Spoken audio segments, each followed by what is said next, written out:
చదవండి పెద్దగా. క్రీస్తు, పురుషునికి స్త్రీ. తర్వాత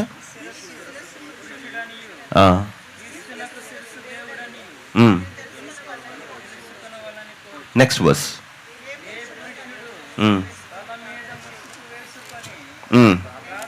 చేయడు ఆ పురుషుడు. తర్వాత వర్స్ ఏముంది? అది కావాలి. ఏ స్త్రీ తల మీద ముసుగు వేసుకొన్నదో, ప్రార్థన చేయదో, లేక ప్రవచించునో, ఆ స్త్రీ తన తలను అంటే తన హస్బెండ్ని అవమానపరిచినట్టు. తర్వాత వర్స్. ఎందుకంటే ఓకే, తర్వాత స్త్రీ ముసుగు వేసుకున్న ఎడల దాని తర్వాత ఉంటుంది చేసుకున్నటైనను అవమానం ముసుగు. తర్వాత ఓకే డన్. ఇప్పుడు 11:2 ఏముంది? చేసుకొని సరే ఉండండి. నాకు కావాల్సిన మాత్రం దొరకలేదు. నాకు తిప్పటానికి బద్ధకం వేసింది. అంటే ఎక్కడ ఎత్తుకుతా ఉందని. ఓకే, శిరస్సు ఇక్కడిస్తాను. ఏ పురుషుడు తల మీద మూసుకొని ప్రార్థన చేయను, ప్రవేశించను, ఏ పురుషుడు తల మీద అవమానం, ఏ స్త్రీ తల వేసుకొని ఉంది. 10. ఇందువల్ల దేవదూతలను బట్టి భర్త అధికార సూచనగా స్త్రీ. ఓకే, ఏమంటున్నాడు? ఇందువలన దేవదూతలను బట్టి భర్త అధికార సూచనగా స్త్రీకి తల మీద ముసుగు ఉండవలను. ఇక్కడ మధ్యలో దేవదూత ఎందుకు వచ్చాడు? సో పేతురు పత్రిక 2వ పేతురు పత్రిక అటు వెనక్కి మళ్ళీ ముందుకు వద్దాం. ఓకే, 2వ అధ్యాయం 9వ వచనం నుంచి, భక్తులు శోధనలో నుండి తప్పించుటకును. ఓకే, ఇది మనం ఎప్పుడు చదువుండం? అందరం కలిసి చదువుదాం. ఓకే, నాతో పాటు. రైట్. భక్తులు శోధనలో నుండి తప్పించుటకును, దుర్నీతి పరులను ముఖ్యముగా మలినమైన దురాశలు కలిగి శరీరానుసారముగా నడుచుకొనుచు ప్రభుత్వమును నిరాకరించుచు శిక్షలో ఉంచబడిన వారిని ఏంటది? తీర్పు దినము వరకు దేనిలో?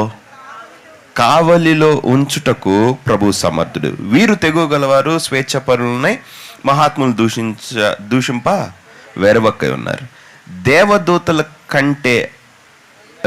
వారి కంటే మరి అధికమైన బలమును శక్తియు కలవారైనను వారిని వేరుతారు. వీరైతే పట్టబడి చంబడు స్వభావ సిద్ధముగా పుట్టిన వివేక శూన్యములకు మృగముల వల్లే ఉండి తమకు తెలియని విషయములను గూర్చి దూషించుచు తమ దుష్ప్రవర్తనకు ప్రతిఫలముగా హాని అనుభవించుచు తాము చేయు నాశనముతో తామే నాశనము పొందుదురు.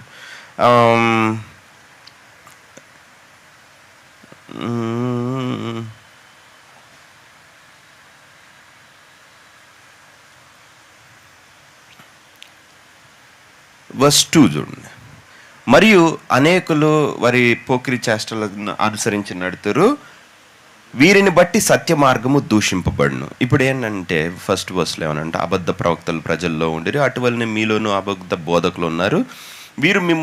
వీరు తమ్మును కొనిన నాదుని కూడా విసర్జించు. I can teach you code in Python in just 30 days. Even if you కరమైన భిన్న అభిప్రాయములని బోధిస్తారని చెప్పాడు. ఇప్పుడు చూడండి, వాళ్ళని అది ఎక్స్ప్లెయిన్ చేస్తూ ఉంటాడు. మరియు అనేకులు వారి పోకిరి చేష్టలు అనుసరించి నడుతురు, వీరిని బట్టి సత్య మార్గము దూషింపబడుదును. వారి అధిక లోబులే కల్పన వాక్యములు చెప్పుచు మీ వలన లాభం సంపాదించుకుందరు. వారికి పూర్వము నుండి విధింపబడిన తీర్పు ఆలస్యము చేయదు. సో పూర్వం నుండి ఎక్కడ తీర్పు విధింపబడింది? అది ఆలస్యము చేయదని.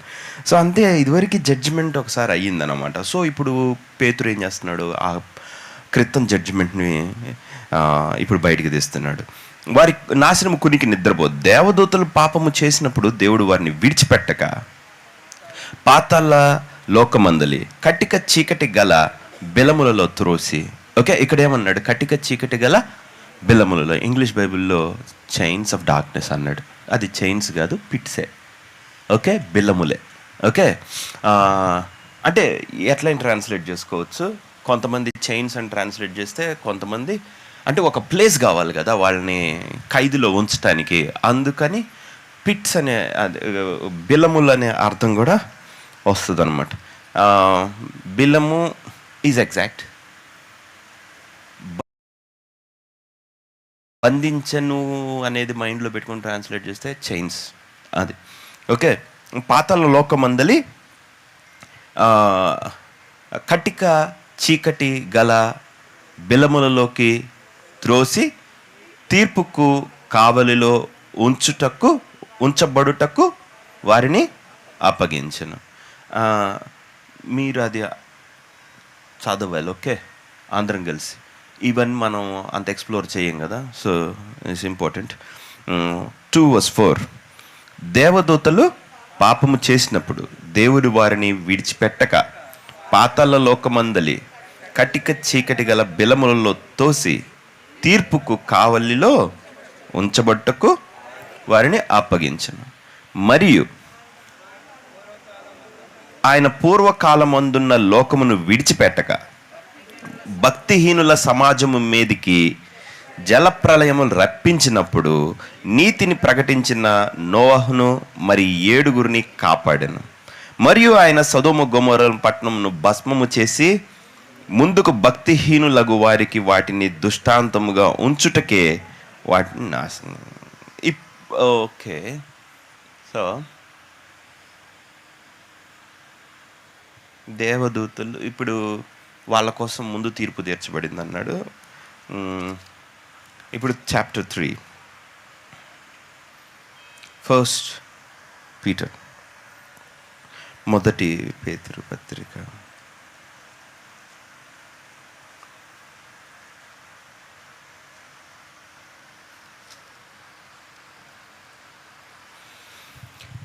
ఓకే, మళ్ళీ ఏలైనగా మనము దేవుని యొద్దకు తెచ్చుటకు అనీతిమంతుల కొరకు నీతిమంతుడైన క్రీస్తు శరీర విషయంలో చంపబడి ఆత్మ విషయంలో బ్రతికింపబడి పాపం విషయంలో ఒక్కసారి శ్రమపడిన దేవుని దీర్ఘ శాంతం ఇంకా కనిపెట్టి చుండినప్పుడు పూర్వము నోవహు దినముల్లో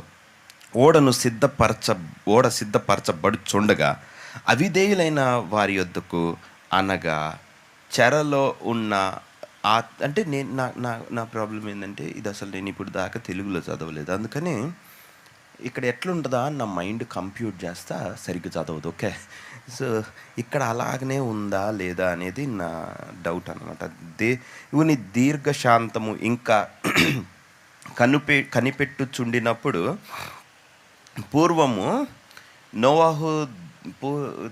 నోవహు దినముల్లో ఓడ సిద్ధపరచబడుచుండగా అవిధేయులైన వారి యొద్దకు అనగా చెరలో ఉన్న ఆత్మల యొద్దకు ఆయన ఆత్మరూపిగానే వెళ్ళి వారికి ప్రకటించెను. ఆ ఓడలో కొందరు అనగా 8 మంది నీటి ద్వారా రక్షణ పొందిరి. గందరగాళం చేసి పెట్టాడు. ఎందుకు దీన్ని? ఓడ అవిధేయులైన వారి యొద్దకు అనగా చెరలో ఉన్న ఆత్మల యొద్దకు. సో తెలుగు తమిళ్లో ఇంత కాంప్లికేట్గా రాశారు కాబట్టి మన డాక్టరీన్ డిఫర్ అయిపోతుంది దాని విషయంలో. ఓకే, 21 దాని సాదృశ్యమైన బాప్తిస్మము ఇప్పుడు మిమ్మల్ని రక్షించుచున్నది. అదేదనగా శరీర మాలిన్యమును తీసివేయట కాదు, కానీ యేసుక్రీస్తు పునరుద్ధాన మూలముగా దేవుని విషయమైన నిర్మలమైన మనస్సాక్షి కలిగి ఉండుటకు పూనుకొనుటయే. ఓకే, ఆయన పరలోకమునకు వెళ్ళి దేవదూతల మీదను అధికారుల మీదను శక్తుల మీదను అధికారం పొందినవాడై దేవుని కుడి పార్శ్వమున ఉన్నాడు. Okay, so last 2 verses, Jude chapter 6. యూదా ఈ యూదా, యాకోబు, యేసుక్రీస్తు బ్రదర్స్. ఓకే, ఇప్పుడు యూదా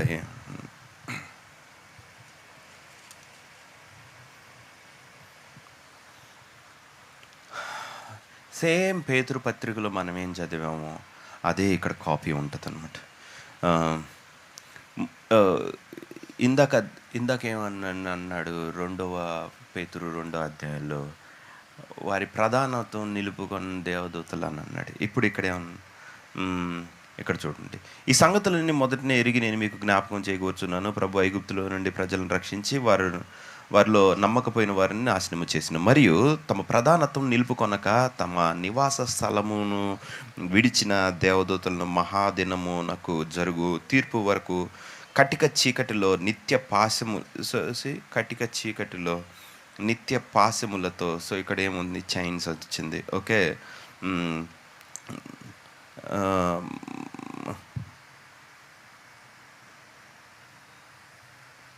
ఎన్నో వస్తుంది, 6లో ఎక్కడ ఉంటుందో తెలీదు.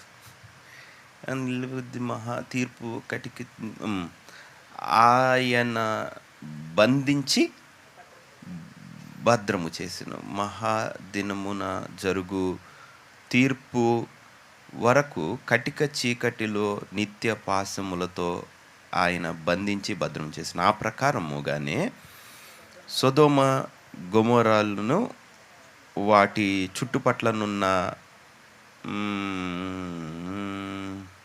ప్రాంతములను వీరి వలనే వ్యభిచారము చేయుచు పరశరీరానుసారులైనందున నిత్యాగ్ని దండన అనుభవించు దుష్టాంతముగా ఉంచడం. ఇది కరెక్ట్గానే ఉంది. 14 కూడా చూద్దాం. ఆదాము మొదలుకొని 7వ వాడైన హానోకు వీరిని గురించి ప్రవచించుట్లని, ఇదిగో అందరికీ తీర్పు తీర్చుటకును వారిలో భక్తిహీనముగా చేసిన వారి భక్తిహీన క్రియలన్నిటిని గూర్చి, భక్తిహీనులైన పాపులు తమకు విరోధముగా చెప్పిన కఠినమైన మాటలన్నింటిని గూర్చి వారిని ఒప్పించుటకును ప్రభు తన వేవేల పరిశుద్ధుల పరివారముతో వచ్చును అని ఎవరు చెప్తున్నారు? ఆదాము మొదలుకొని 7వ హానోకు వీరిని గురించి ప్రవచించట్లను. సో హానోకు వీళ్ళ గురించి కళ్ళు మూసుకుని, తండ్రి నీ ప్రత్యక్షత మాకు అనుగ్రహించమని ఆత్మ సంబంధంగా ఆ రెవల్యూషన్, ఆ సెన్స్, ఆ అండర్స్టాండింగ్, ఆ నాలెడ్జ్ అంటే ఇది నన్ను మాకు ఇవ్వమని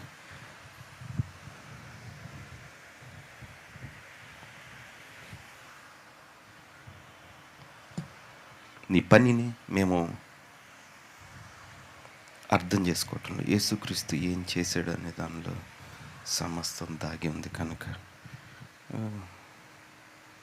నీ శక్తి, నీ బలం, నీ ప్రభావం, నువ్వు చేసిన ప్రతి కార్యము దాన్ని మా అండర్స్టాండింగ్లో తీసుకొని రమ్మని నా ప్రభువైన యేసుక్రీస్తు నామమున అడిగి వేడుకొంచున్నాను తండ్రి, ఆమేన్. కూర్చున్నా.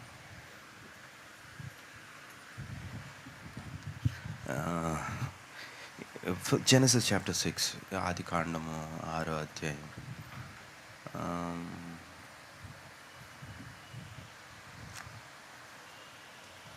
మత్తయి సువార్త 23.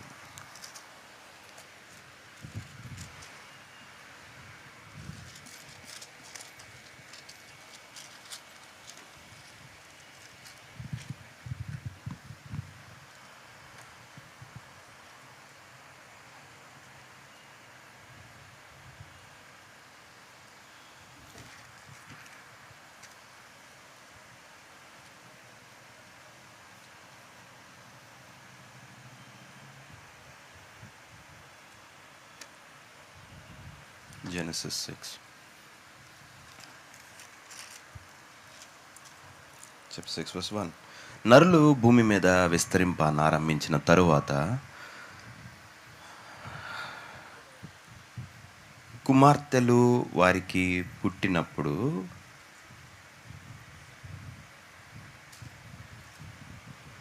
దేవుని కుమారులు నరుల కుమార్తెలు చక్కని వారిని చూచి వారందరిలో తమకు మనసుకు వచ్చిన స్త్రీలను వివాహము చేసుకుండ్రి. అప్పుడు యెహోవా నా ఆత్మ నరులతో ఎల్లప్పుడూ వాదించదు. వాళ్ళు పెళ్లి చేసుకుంటే ఈయన ఎందుకు ఈ మాట అన్నాడు?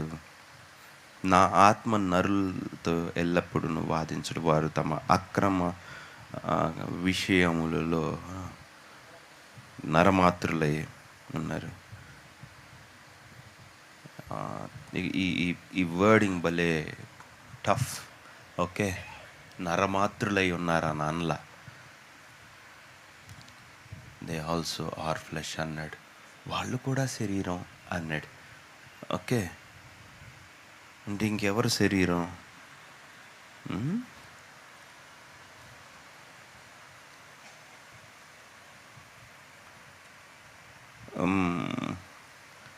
అయినను వారి దినములు 120 ఏండ్లనెను. ఓకే, ఇప్పుడు దాని మీద ఫైటింగ్ వద్దు. 100 ఏండ్లనెను అని ఇంకో దగ్గర ఉంది. Okay, in Hebrew. అయినా కానీ వాళ్ళ ఇయర్స్ 100 అన్నాడు. ఓకే, 120 అనలా. కానీ కామన్గా 120 యాక్సెప్టెడ్ కాబట్టి 120 కొట్టేయటమే. ఓకే, ఆ దినముల్లో నెఫీలీలను వారు భూమి మీద నుండిరి. ఆ దినములు ఎవరు? నెఫీలీలను వారు భూమి మీద ఉండిరి. తరువాత ఉండిరి, దేవుని కుమారులు నరుల కుమార్తెలతో పోయినప్పుడు వారికి పిల్లలను కనిరి.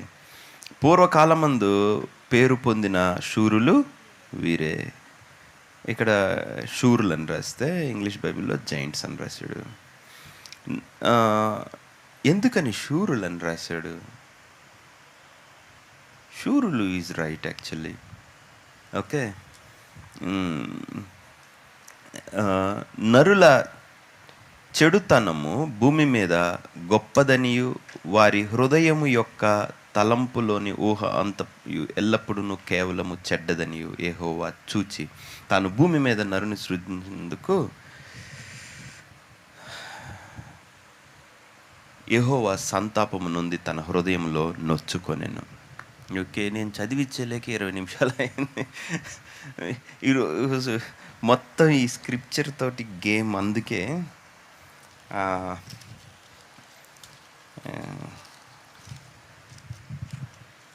ఎఫెసీ 3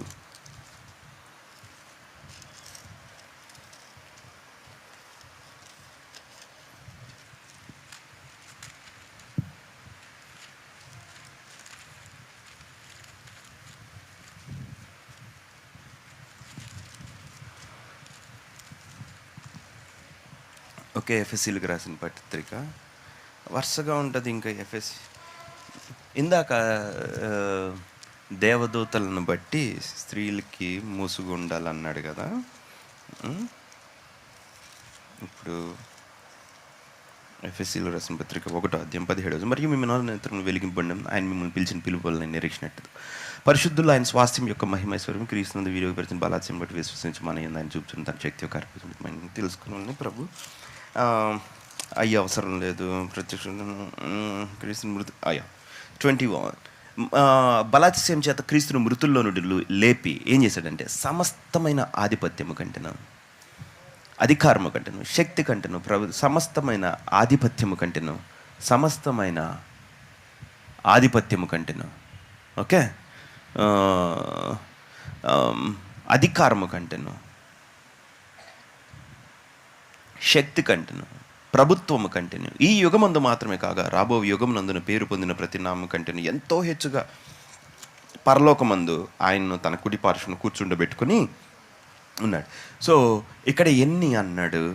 బలాతిశయం క్రీస్తుని మృతులు సమస్తమైన ఆధిపత్యము, ఓకే, ఆల్ డొమినియన్స్, సమస్త ఆధిపత్యం కంటే, సమస్త అధికారం కంటే, అథారిటీ కంటే, పవర్స్ కంటే, ఓకే, ఈ యుగ సంబంధంగా రాబో యుగం పేరు పొందిన ప్రతి నామము కంటే ఎంతో హెచ్చుగా పరలోకమందు ఆయన తన కుడి పార్శ్వను కూర్చుండబెట్టుకొని ఉన్నాడు.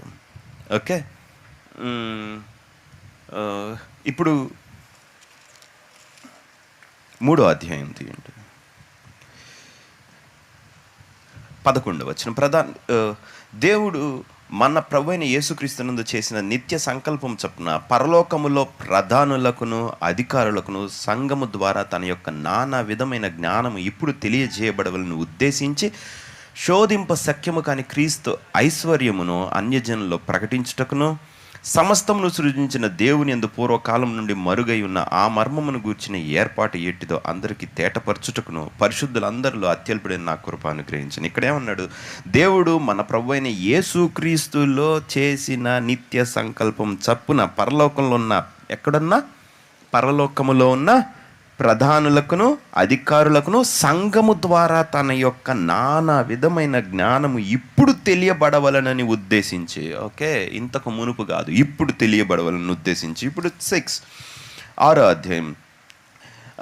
మీరు అపవాది తంత్రములు ఎదిరించుటకు శక్తి వల్ల దేవుడిచ్చు సర్వాంగ కవచం ధరించుకునండి. 12 ఏలయనగా 6:12 మనము పోరాడున్నది శరీరులతో కాదు, ప్రధానులతోనూ అధికారులతోనూ ప్రస్తుత అంధకార సంబంధులకు లోకనాథులతోనూ ఆకాశం. ఇక్కడ చూడండి ఎన్ని ఉంటాయో. సో ఫస్ట్ ప్రిన్సిపాలిటీస్, ఓకే, ప్రధానులతోనూ అధికారులతో అథారిటీస్, ఓకే, ప్రస్తుత అంధకార సంబంధులకు లోకనాథులతోనూ రూలర్స్ ఆఫ్ దిస్ వరల్డ్ అన్నాడు. తర్వాత ఆకాశ మండలం దురాత్మల సంబంధం, ఓకే, స్పిరిచువల్ వికెడ్నెస్, ఓకే, పోరాడుచున్నాము. అందుచేత మీరు ఆపద్దినమందు వారిని ఎదిరించుటకు సమస్తము నెరవేర్చిన వారై నిలువబొట్టకు శక్తిమంతులగునట్లు దేవుడిచు సర్వాంగ కవచమును ధరించుకునండి. ఓకే, అన్నీ చెప్పి దేవుని వాక్యమును ధరించుకునండి. ఆత్మ వలన ప్రతి సమయమందును ప్రతి విధమైన ప్రార్థన విజ్ఞాపన చేయుచు ఆ విషయమై సమస్త పరిశుద్ధుల నిమిత్తం పూర్ణమైన పట్టుదలతో విజ్ఞాపన చేయుచు మెలకువగా ఉండేది.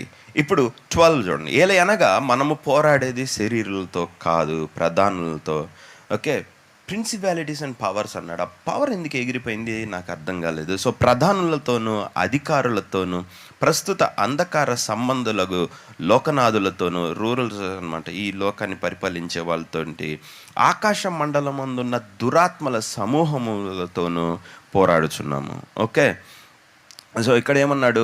మనము ప్రధానులతో రోమా 8కి వెళ్ళిన తర్వాత ఏది దేవుని ప్రేమ నుండి మనల్ని ఇదన్నీ చెప్పి ఆ ప్రధానులైన అధికారులైన ఉన్నవైన రాబో ఉన్నవైనను. సో ఇక్కడ ప్రధానులు, ఇప్పుడు ఇంకొక కాంటెక్స్లో మనం ప్రధానులు చూసామనుకుంది, అది నెగిటివ్. ఈ కాంటెక్స్లో కూడా నెగిటివ్, బట్ 3వ అధ్యాయంకి వచ్చిన తర్వాత పాజిటివ్. ఓకే, ఇప్పుడు నెగిటివ్ ఇంకొక కాంటెక్స్ట్ చూపిస్తాను. కొలసీలకు రాసిన పత్రిక 2వ అధ్యాయము, కొలొషియన్స్ 2. మృతులై ఉండగా 15, ఓకే, మేకులతో సిలువ కొట్టి దాని మీద చేవరాత్ని తుడిచి వేసి మనకు అడ్డం లేకుండా ఎత్తివేసి మన అపరాధములన్నింటినీ ఆయనతో కూడా క్షమించి ఆయనతో కూడా మిమ్మును జీవింపజేసిన ఆయన ప్రధానులను అధికారులను నిరాయుధులుగా చేసి సిలువ చేత జయోత్సవంతో వారిని పట్టి తెచ్చి బాహాటముగా వేడుకకు కనపరచెను. సో ఆయన ప్రధానులను అధికారులను ఏం చేశాడంట? నిరాయుధులుగా చేసి సిలువ చేత జయోత్సవంతో పట్టి తెచ్చి వారిని బాహాటంగా వేడుకకు కనబరచెను అన్నాడు. సో ఈరోజు క్లాస్ అది. ఓకే, కొంచెం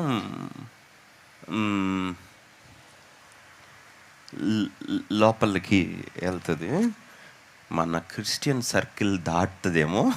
ఓకే, ట్రెడిషనల్గా మనం నేర్చుకున్నది, కానీ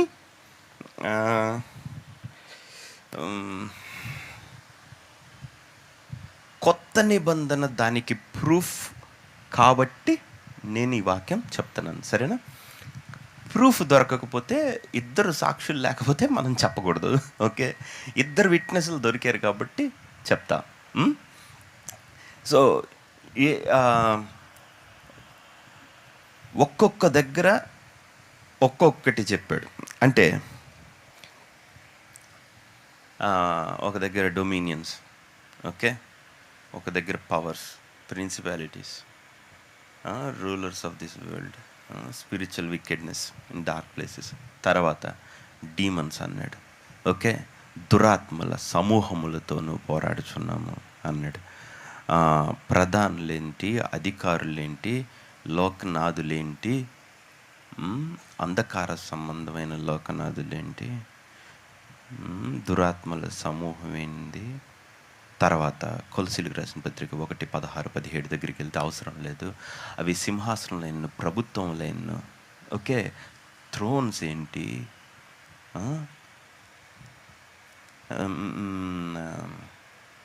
రూల్ ఏంటి,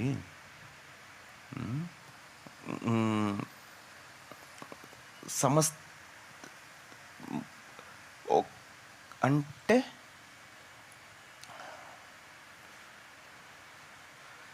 మనం ప్రార్థన చేస్తున్నాం అనుకుందాం, తెలుగులో చేస్తాం, ఓకే. ఇది చూడండి, ఇప్పుడు మీరు ఒక ఏబిసిడి చర్చ్కి వెళ్ళారు అనుకుందాం, ఏబిసిడిలానే ఉండేది ప్రేయర్.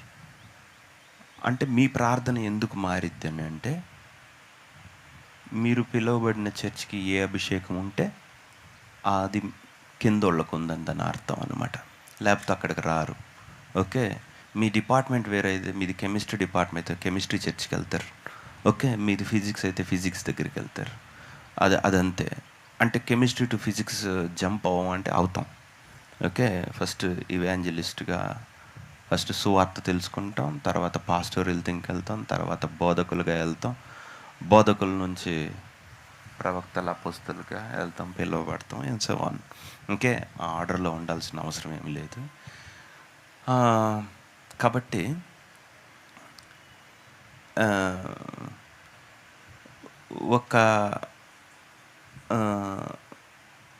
నాకు ఒక పర్సన్ తెలుసు, ఏబిఎంలో ఉండేవాడు అనమాట. తను ఏం చేశాడంటే అన్నీ మానుకొని వచ్చాడు. మానుకొని రావటం కాదు, ఏదో అయ్యింది మొత్తానికి, కరెంటు పోల్ నుంచి కింద పడటం ఏదో జరిగింది, కానీ మెంటల్ అయిపోయినట్టున్నాడు. దేవుడు అతన్ని స్వస్థపరిచాడు, కాలు కొంచెం కుంటుతాడు, కానీ అన్ని విలేజెస్కి వెళ్ళి సేవ చేస్తాడు.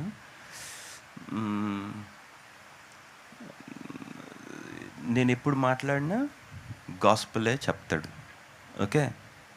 గాస్పెల్ బియాండ్ అసలు మాట్లాడు, అంటే గాస్పెలే మాట్లాడతాడు. అంటే ఇంకోటి కనిపించదు వాళ్ళకి, కనిపించాల్సిన అవసరం కూడా లేదు. ఆయన తనని దేవుడు పట్టుకున్నందుకు, పిలిచిందందుకు అంతవరకే, ఓకే.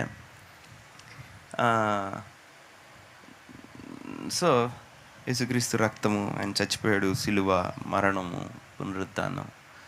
పునరుద్ధానం అంత జోలికి వెళ్ళరు, కానీ మరణం వరకు వెళ్తారు, పాపము వీటి వరకు వెళ్తారు, మారు మనసు, రక్షణ, సో ఆన్. సో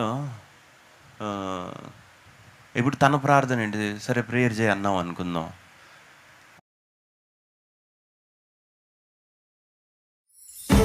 ఎందుకు అని అంటే తన నీడ్స్ అయ్యి, పాస్టర్కు ఉండే నీడ్స్ అవి, అర్థమవుతుందా? ఎందుకంటే వాళ్ళ ఇల్లు బాగా తినాలి, వాళ్ళ ఇంట్లో అన్నీ ఉండాలి, ఓకే. ఇవాంజలిస్ట్కి ఇల్లు లేదు కదా, ఓకే. ఎక్కడికైనా పోయి చెప్తా ఉంటాడు కదా, తనకి నో పర్మనెంట్ హౌస్, కానీ కాపరికి వచ్చేటప్పటికల్లా గొర్రెలకి మేత పెట్టాలి కదా, రైట్. సో తర్వాత in the body of Christ, క్రీస్తు శరీరంలో కొంచెం పైకి వెళ్తే ప్రవక్తలు, అపోస్తలు ఉంటారు. వాళ్ళకి దేవుడు ఏం చేస్తాడంటే, ఎనీహౌ ప్రవచనం వరము కలిగి జ్ఞానమంతయు ఎరిగిన వాడనై అన్నాడు. సో ప్రవచనం ఏం తీసుకొని వస్తుంది, విజ్డమ్ తీసుకొస్తుంది. సో దేవుడు వాళ్ళకి కంటికి కనబడిని ఆత్మతో ఓపెన్ చేస్తాడు.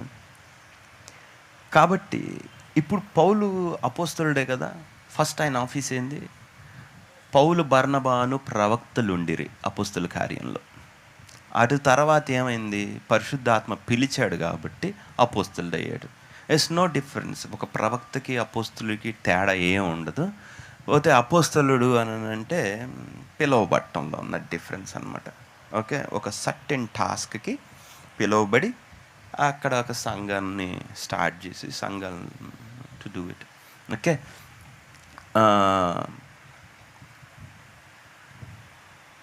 ఎవరి ప్రార్థన వాళ్ళలా ఉంటుంది. నేను ఇప్పుడు ఇప్పుడు ఎన్ జైపాల్ వీళ్ళు ఉన్నారు కదా, ఇప్పుడు ఆయన ఎట్లా ప్రార్థన చేస్తాడు? ఆయన ఇప్పుడు వాళ్ళు ప్రేయర్ చేస్తున్నారు, తెలుగులోనే చేస్తారు. ఇంకా నాయన తండ్రి, ఎస్. ఇదివరకు ఈ ఒంగోలు క్రితం బ్యాప్టిస్ట్ వాళ్ళు ఎట్లా ప్రేయర్ చేసి ఉండుంటారు? సో ఇక్కడ బ్యాప్టిస్ట్ రాకముందు నేను ఆ పుస్తకాలన్నీ చదివాను. నేను చదువుకునే రోజుల్లో లోన్ స్టార్ మిషన్ అని నెల్లూరులో ఉండేది. ఆ లోన్ స్టార్ మిషన్ చిన్నగా అటుపోయి ఇటుపోయి ఇట్లా అయ్యి వచ్చి ఇదంతా జరిగింది. ఆ లోన్స్ సరే ఇప్పుడు వద్దు. ఆయన ఎలా ప్రార్థన చేశాడు? తెలుగే, ఐ మీన్ ఇంగ్లీష్, ఇంకెందులో ప్రార్థన చేస్తాడు, రైట్? కానీ చూడండి, మనం ఏ భాషలో చేసామని కదా, ఎంత అండర్స్టాండింగ్తో చేసామని. ఓకే, సో మన గ్రహింపు, మన knowledge, okay, is very important, key in life. అర్థమవుతుందా నేను అంటున్నది? కనుకే ఒక ఎవాంజలిస్ట్ ఉన్నాడు అనుకుందాం, రా బయటికి అనాలి దెయ్య, రా బయటికి కూడా చాలామంది ఎవాంజలిస్టులకి తెలియదు. ఇప్పుడు అర్థమవుతుంది కదా. ఇప్పుడు జైపాల్ గారు ఉన్నారు అనుకుందాం, ఎప్పుడైనా దెయ్యం వెళ్ళగొట్ట మీరు చూసారా? But when it comes to Joshua Daniel వెళ్ళగొడతాడా లేదా? When it comes to Roman Catholics they will. Okay, Roman క్యాథలిక్స్లో ఎక్సర్సిజం ఉంది, దెయ్యాలు వెళ్ళగొడతారు, బాగుపరుస్తారు, స్వస్థపరుస్తారు. అదేంది విగ్రహాలు పెట్టుకున్న వాళ్ళు అట్టట స్వస్థపరుస్తారు? అదే ఇంకొక స్ట్రీమ్కి వెళ్తే స్వస్థత లేదు. ఓకే, ఈ భాష లేదు, ఈయన్. అది ఆత్మ యొక్క పరిమాణం. దేవుడు మన మీద ఏ అభిషేకం కుమ్మరించాడో మనకు అంత తెలియజేస్తాడు. ఓకే, తెలుసుకొని టాప్ అయిపోం, దాన్ని చేస్తే టాప్ అవుతాం. ఓకే, అది కొంచెం గుర్తుపెట్టుకోవాలి. అబ్బా నాకు ఎక్కువ తెలుసు అంటే ఎక్కువ తన్నులు ఉంటాయి పైన. ఓకే, ఎవరికి ఎక్కువ ఇవ్వబడిందో ఎక్కువ అడగబడుతుంది కాబట్టి. సో ప్రేయర్ అనేది ఇప్పుడు దేవుడు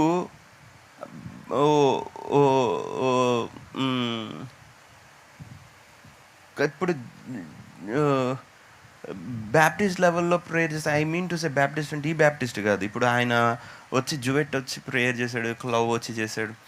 ఓకే, వాళ్ళ రేంజ్లో వాళ్ళు మామూలు భాషలోనే, ఈ లోకంలో ఉన్న భాషలోనే ప్రార్థన, మనుష్య భాషలోనే చేసి, కానీ దేవుడు ఇచ్చిన రివార్డ్ సేమ్. ఓకే, ఒక ప్రవక్త చేస్తే వచ్చే సేమ్ రిజల్టే ఇతను చేసినా వస్తుంది. ఒక ఇవాంజలిస్ట్ చేసే ప్రార్థనకే ఒక అపోస్తులు చేసే ప్రార్థన రిజల్ట్ కూడా వస్తుంది. How come? రోదే అనే ఒక పిల్ల ఉంది, చిన్న డ్యాన్సులు. ఆ ఇంట్లో స్త్రీలు మొత్తం, యోహాన్ వాళ్ళ ఇంట్లో, మార్కు ఇంట్లో పైన అందరూ ప్రార్థన చేస్తున్నారు. ఓకే, దేవదూత కనపడి మరి పేతురుని బయటికి తీసుకుని వచ్చింది. అట్లా నీ ప్రార్థనలో అంత డిష్ ఏముంది అసలు, అంత పెద్ద పని జరగటానికి? ఓకే, సో ఇప్పుడు ప్రేయర్ అంటే ఇంకొకటి కూడా మనం అర్థం చేసుకోవాలి. ఏంటంటే ఆ టైంకి, ఆ సందర్భానికి దేవుడు నిన్ను అక్కడ ప్లేస్ చేయటం కూడా. ఓకే, నువ్వు ఎవాంజలిస్ట్ కాదు, జస్ట్ ఇప్పుడే నమ్ముకున్న బిలీవర్ అవ్వుగాక, నువ్వు అందుబాటులో ఉంటే దేవుడు నిన్ను వాడుకొని పెద్దది చేపిస్తాడు, నీకు తెలీదు. ఓకే, కానీ ఆయనకు ప్రార్థన మస్ట్ కావాలి. ప్రేయర్ లేకపోతే పని చేయడు, ప్రేయర్ లేకపోతే చూపించడు, ప్రేయర్ లేకపోతే ఏం జరగదు. ఓకే, సో ఈరోజు కొంచెం క్లాస్ పైకి వెళ్ళే క్లాస్, రైట్? సో మనం ఆత్మలోకం కొంచెం అర్థం చేసుకుందాం. మనం కింద లెవెల్లో ఉండి ప్రార్థన చేస్తే కింద లెవెల్ టాస్క్ ఇస్తాడు దేవుడు. ఓకే, కాబట్టి ఇప్పుడు చూడండి,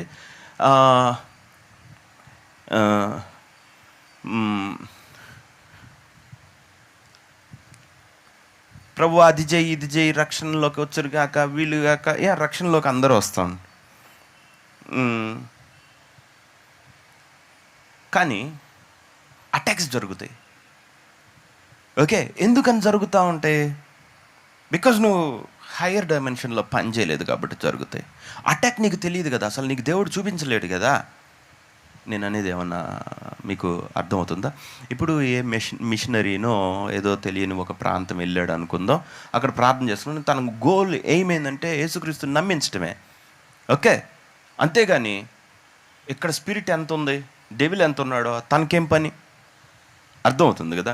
కానీ ఇంకొంచెం పైకి ఎక్కితే ఆహా ఈ పర్టికులర్ థింగ్ పనిచేస్తుందా ఇక్కడ, దాన్ని ఎట్ట నేను ఎదుర్కోవాలి అనేది కంప్లీట్గా వేరే విధానం. ఓకే, ఇసి నువ్వు సమస్యను నువ్వు ఎలా అప్రోచ్ అవుతున్నావో నీకు తెలియటం బట్టి. ఓకే, మన జీవితంలో ఒక ప్రాబ్లం ఉందనుకుందాం. ఓకే, మనం ఈ ప్రార్థనతో అప్రోచ్ అవ్వచ్చు, తెలిసి చెయ్యొచ్చు. ఇప్పుడు ఒక దెయ్యం ఉందనుకుందాం, ఒక దురాత్మ ఉందనుకుందాం. ఓకే, ఒక దురాత్మ ఉంటే తెగ ప్రార్థన చేస్తాం, ప్రభు దాన్ని తీసేయి. ఎలా పోయిద్ది? పోదు కదా. ఓకే, నీకు ఇచ్చేసిన దాని గురించి దేవుడు మళ్ళీ ప్రార్థన చేస్తే ఏం పని చేస్తుంది? ఆ క్వశ్చన్ ఆల్రెడీ ఆన్సర్డ్. దేవుడు రెండోసారి ఆన్సర్ చేయడు, అయిపోయింది దాని గురించి. మళ్ళీ ఇప్పుడు నేను నిన్ను కలెక్టర్ చేశాను. ఓకే, ప్రభా ప్లీజ్ దీని మీద సంతకం పెట్టి అంటావా? కుదరదు కదా. ఓకే, మనం ఎదగకపోతే మన ప్రార్థన అలా ఉంటుంది. ఓకే, సో ఈరోజు ప్రార్థన స్పిరిచువల్ వార్ఫేర్ వైపు వెళ్ళిద్ది. ఓకే, సో ఇక్కడ ప్రధానులు, అధికారులు, శక్తులు, ఓకే, సింహాసనం, ఈ చాలా ఉన్నాయి కదా. మనం జస్ట్ ప్రిన్సిపాలిటీస్ వరకు చూద్దాం. ఓకే, పవర్స్ వరకు.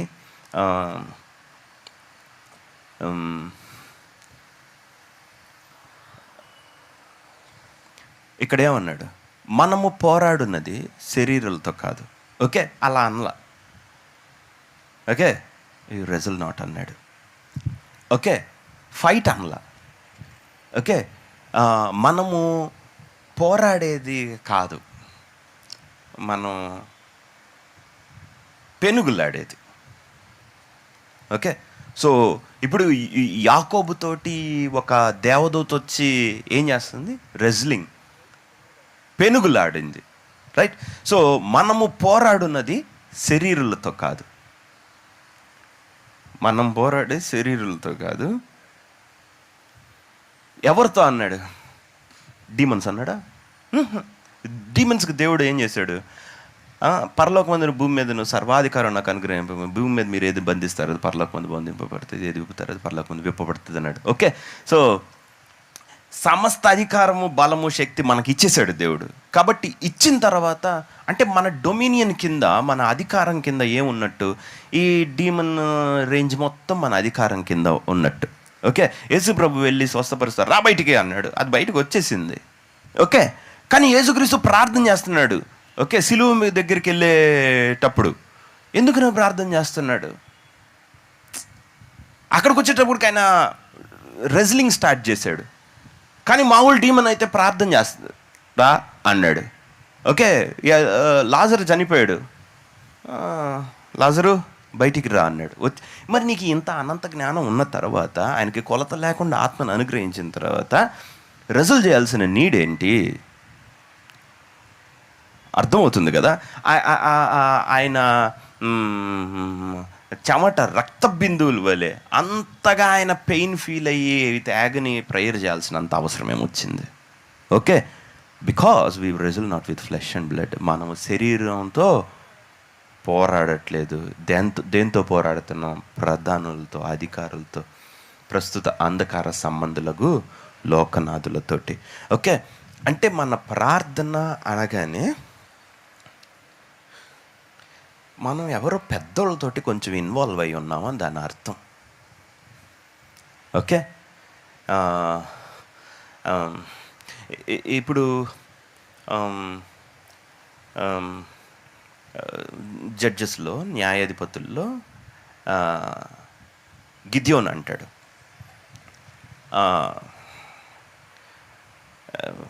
మిద్యనీయులతో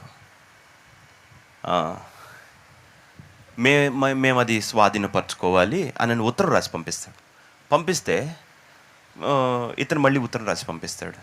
ఎవరు? నువ్వు స్వాధీనపరచుకోవడానికి. అప్పుడు గిద్యోన్ ఒక మాట అంటాడు. ఓకే, అది పాత నిబంధనలో ఉంది. ఓకే, మీ దేవుడైన, ఓకే, తెలుగులో దాన్ని ఏమనాలో ఇప్పుడు నాకు అర్థం కావట్లేదు, కేమోష్, ఐ థింక్ సో. ఓకే, మీ దేవుడైన కేమోష్ మిమ్మల్ని వెళ్ళి దాన్ని స్వాధీనపరచుకున్నప్పుడు మీరు దాన్ని స్వాధీనపరచుకుంటారు కదా, అలాగుననే మా దేవుడైన యెహోవా మమ్మల్ని పోయి స్వాధీనపరచుకున్నాం, మేము అది స్వాధీనపరచుకునవద్దా? ఒక నిమిషం ఉండు.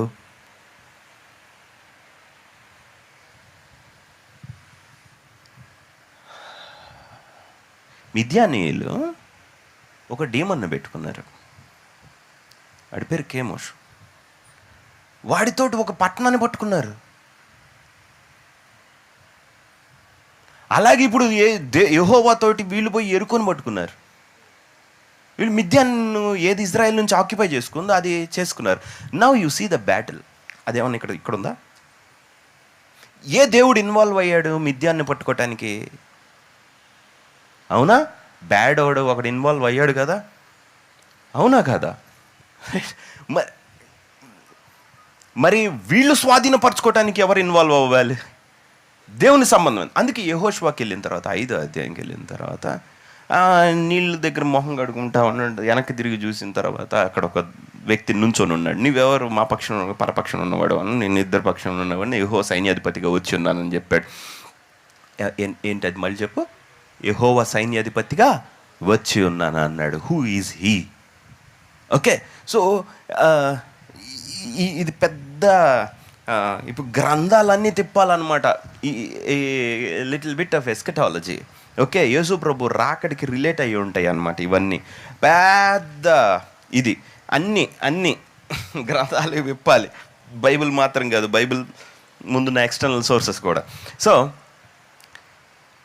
మన న్యాయాధిపతులను బట్టి ఇంకొక దగ్గర దెబోరా ఏముంటుందంటే, నక్షత్రములు సిసరతో యుద్ధము చేసిరి. ఎట్లా అసలా? ఎలా అంటే ఫైట్ అనేది ఒకటి స్వాధీనపరుచుకునేటప్పుడు, ఇప్పుడు దేవుడు ఎందుకని వాళ్ళతో పోరాడేటప్పుడు మందసాన్ని ముందు తీసుకొని వెళ్తూ ఉంటారు? సరే, ఎప్పుడైతే వాళ్ళు మందసాన్ని తీసుకొని వచ్చి అక్కడ పెట్టారో ఫిలిస్తీన్లందరూ ఎందుకని గగ్గోలు పెట్టారు? అమ్మో, ఆ మహాదేవుడు వాళ్ళ మధ్యకు వచ్చి ఉన్నాడు. సరే, ఐగుప్తులో వాళ్ళని సముద్రం నుంచి తీసుకొని వెళ్ళేటప్పుడు పద, యెహోవా వారి పక్షమున మనతో పోరాడుచున్నాడు. హలో, అర్థమవుతుంది కదా? సో నువ్వెందుకు నాకు మొర్రపెట్టుచున్నావు, నీ చెయ్యి చాపుమా అన్నాడు. అర్థమైందా? అంటే అక్కడ ఆ ప్రార్థనలో ఉన్న పవర్ మీకు అర్థమవుతుందా? ఓకే, మనం ఎప్పుడు నాలెడ్జబుల్ అవుతామో అప్పుడు పెద్దవి సాల్వ్ చేస్తాం. ఓకే, కొంతమందికి కొన్ని సమస్య. ఇప్పుడు చర్చిలు రక్షింపబడటం అనేది క్రీస్తుని గురించిన వార్త ఎవ్రీబడి విల్ బిలీవ్. ఓకే, దేవుని కృప నమ్ముతారు. కానీ వాళ్ళ జీవితంలో ఉన్న ప్రాబ్లమ్స్ పోవు, వాళ్ళు గెలవాల్సినవి పోవు, వాళ్ళ ఖర్చు పోదు. అర్థమవుతుందా? సో వాళ్ళ మైండ్ సెట్ మారాలి, వాళ్ళ ప్యాటర్న్ మారాలి, వాళ్ళ థింకింగ్ మారాలి, వాళ్ళ మనసులో ఉన్న స్ట్రాంగ్ హోల్డ్స్ పోవాలి. ఓకే, నీ మనసు ఏ స్థితిలో ఉందో ఆ స్థితిలోంచి నూతన పరచబడకపోతే నువ్వు వాటితోనే ఉంటావు. అర్థమైందా నేను అంటున్నది? కాబట్టి సాతాన్ని వెళ్ళిపోవాలి అని అంటే ఉపవాసం కాదు, ఇంకోటి కాదు answer. Okay, strict sincere student అవటం కాదు answer, knowledge is the answer. Okay, నా జనులు జ్ఞానం లేక నశించిపోతున్నారు. సో ఇప్పుడు దేవుడు ఉన్నాడు అనుకుందాం, దేవుడికి అన్నీ స్పష్టంగా ఉంటాయి. ఓకే, కానీ మనం కొన్ని తెలుసుకోవాల్సి ఉంటుంది. రైట్, సో ప్రిన్సిపాలిటీస్లోకి వెళ్దాం ఇప్పుడు. ఏమైందంటే వన్స్ అపాన్ ఎ టైం, ఇది చాలా చాలా చాలా చాలా చాలా చాలా ఇంపార్టెంట్. ఓకే, ఇప్పుడు నేను దెయ్యాలు వెళ్ళగొట్టడం చేస్తుంటాను కదా. ఓకే, ఏం మాట దెయ్యం వెళ్ళగొట్టేది ఏందో నాకు అర్థం కాదు. ఓకే, ఏం చేస్తాం అని చేయబట్టుకొని లాగుతామా? లేకపోతే బిష్ అంటామా? నో, నీకు తెలుసు. నేను మీకు ఎలా దెయ్యం వెళ్ళగొట్టాలో చెప్తున్నా, దయచేసి కలదరండి. నీకు తెలిస్తే వాడు ఉండడు. Just as simple as that. Once upon A time పేదరికం పాస్టర్ నేను, ఐ మీన్ టు అంటే ఇప్పుడు ఐశ్వర్య పాస్టర్ని కాదు నా ఉద్దేశం.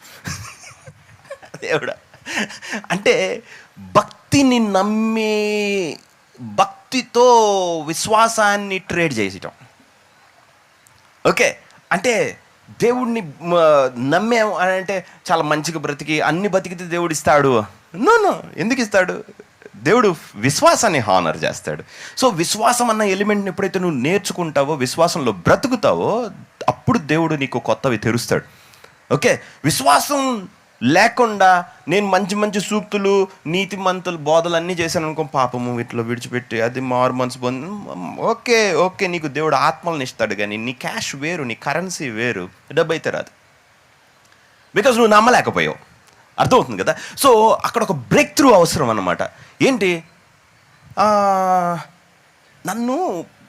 నన్ను భక్తి, దైవికం వీటిల్లోనే పెట్టాడు, కానీ నీతి అనే ఎలిమెంట్కి నేను వెళ్ళలేకపోతున్నాను. ఏంటి, నేను కాదు, నా కొరకు యేసుక్రీస్తు పని చేస్తాడనే దగ్గరికి నేను ఎందుకు వెళ్ళలేకపోతున్నాను? ఆ break through is necessary. Okay, నీ కోసం ఎప్పుడైతే దేవుడు పని చేస్తున్నాడు అనేది నీకు, మీరు సస్యములతో నింపుని ఇల్లును, ద్రాక్ష తోటలను, ఓకే, మీరు కట్టని పురములను, నాటని తోటలను ఆయన మీకు ఇచ్చిన రాశాడు కదా అక్కడ. ఓకే, మీరు భాగ్యము సంపాదించి మీకు సామర్థ్యం కలుగజేవాడు మీ దేవుడైన యెహోవాయే. ఓకే, సో మీ చేతి పనులన్నిటినీ కొట్లలోనూ మీరు చేయ ప్రయత్నములు అన్నిటిలోనూ మీకు దీవెన కలుగునట్లు. ఓకే, సో ఆ వర్క్ అంతా చేస్తుంది, ఇవి మీకు ప్రాప్తించును అన్నాడు. అవన్నీ ఇంకొక ఆయన వర్క్ చేస్తాడండి. సో ఆ కళ్ళు తెరవనంతసేపు, ఆ నాలెడ్జ్ నీకు లేనంతసేపు పావర్టీ స్ట్రికెన్ అక్కడే ఉంటుంది అన్నమాట, అక్కడే ఉంటుంది. ఓకే, నీ 2 చేతులను దాటి నువ్వు చూడలేవు ఏం జరుగుతుందో. అర్థమవుతుందా? ఎందుకు అనంటే నువ్వు అజ్ఞాని. Your a good Christian but ignorant Christian. అర్థమవుతుంది కదా? జీవితంలో చెడ్డగా ఉన్నా కానీ నో ప్రాబ్లం అనుకుంటా నేను తెలుసుకున్నంతవరకు, కానీ అవివేకంగా ఉంటే మాత్రం దానికి వెల చాలా costly. Ignorance is very costly, తెలుసా? ఓకే, నీకు తెలియంది నిన్ను ఎంతసేపు జీవితంలో పట్టి ఉంచగలదో తెలుసా? చాలా కష్టం, చాలా కష్టం. ఇప్పుడు నాకు టంగ్స్ ప్రార్థన, అదే నువ్వు ఒక పెద్ద ప్రపంచం పోగొట్టుకుంటావు. ఓకే, విశ్వాసం నమ్మాలి, ఆ దేవుడు వాగ్దానం, దాన్ని I have to believe. Okay, I have to possess. అది తెలియనప్పుడు నువ్వు సాధించలేవు, నీకు రానే రాదు. అంటే నువ్వు అసలు దానిలోకి వెళ్ళలేదు, ఆ ఆత్మని నువ్వు తాకలేదు, యుల్ ఫెయిల్. సో జ్ఞానము, knowledge is very very very important. So ఇప్పుడు ఒక డాక్టర్ దగ్గరకి ఓ పేషెంట్ని తీసుకొని వెళ్ళామనుకుందాం.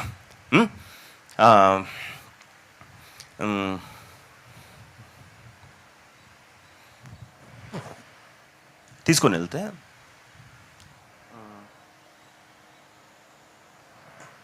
ఒకసారి ఏమైంది, ఒక ఆమె హీలింగ్కి వచ్చింది.